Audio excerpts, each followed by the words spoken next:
सब मेरे पीछे पड़े हुए हैं।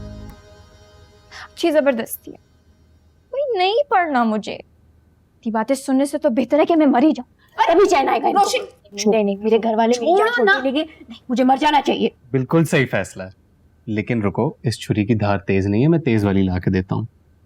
इस छुरी से तो तुम्हारी रग सही कटेगी ही नहीं। अरे तुम्हारे दुश्मन, कैसी बातें कर रहे हो उमर? जहमत ना करो, मैं अपने गले में फंदा लगा के खुदकुशी कर लूंगी।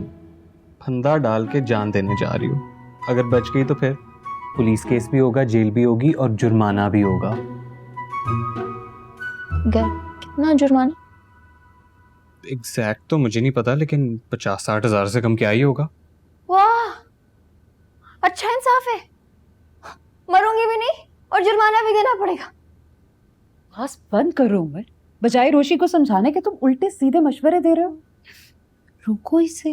नहीं रुकूंगी मैं पप्पू, ऐसी जिंदगी से तो मौत बेहतर है। सुन लिया अम्मी आपने, वो मरना चाहती है और फर्स्ट कजन होने के नाते मैं अपना फर्ज समझता हूँ कि मैं उसको खुदकुशी के आसान तरीके बताऊं, जिससे ना तो दर्द हो और दम भी आसानी से निकल जाए।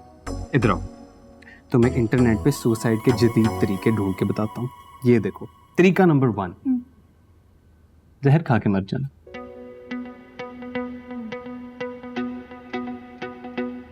मम्मी इतने पैसे नहीं देती कि जहर खरीद सकूं। No problem. तरीका नंबर 2, कराची की टॉलेस्ट बिल्डिंग के टॉप फ्लोर से छलांग मार दो। मौत 100% गारंटी। हाँ, ताकि हड्डियों का सुरमा बन जाए और शक्ल भी ना पहचानी जाए। ये प्रॉब्लम है। फजूल बातें बंद कर, कोई घड़ी कबूलियत की भी होती। अम्मी बात तो पूरी करने दें। रशीद रहो, एक फाइनल बात, तुम्हारे स्वयं और 40 रुपए हम मेन्यू क्या रखेंगे? फास्ट फूड, चाइनीज, देसी, कॉन्टिनेंटल, क्या चाहती हो तुम? अरे बस कर तू ये बात ही। वो बेचारी पहले ही परेशान है और तुम बेवक्का मजाक लेके बैठ गए हो। चलो मेरे कमरे में चल। चलो पप्पू।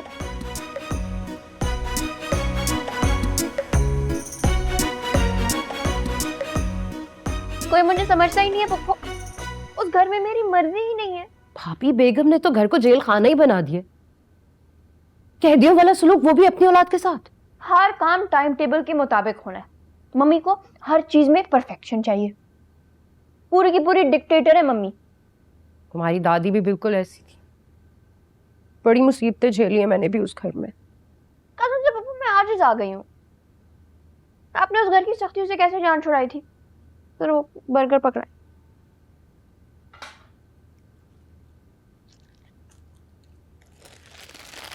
तुम्हारे फुफ्फा से शादी कर। शादी?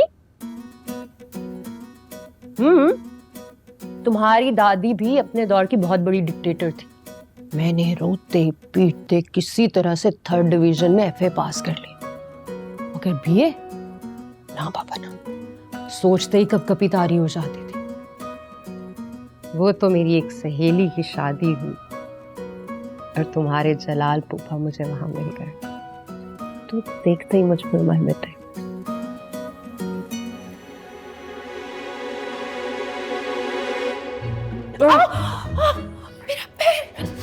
माफ कीजिएगा, लेकिन टकराए तो हमारे सर हैं।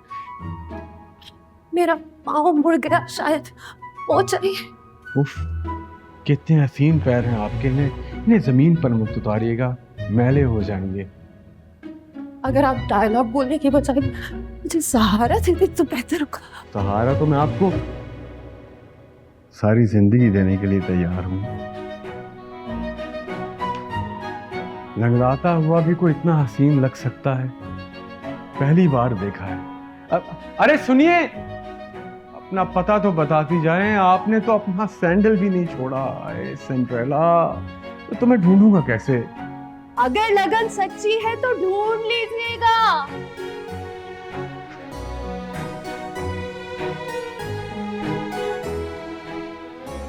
पप्पू, ये रोमांटिक और फिल्मी सिचुएशन, फिर क्या हुआ? होना क्या था? अगले दिन रिश्ता आ गया तुम्हारे पुप्पा का। सच? पप्पू, मुझे तो ये पता ही नहीं था। आपके और पुप्पा की इतनी फिल्मी और रोमांटिक लव स्टोरी दादी कैसे मानी?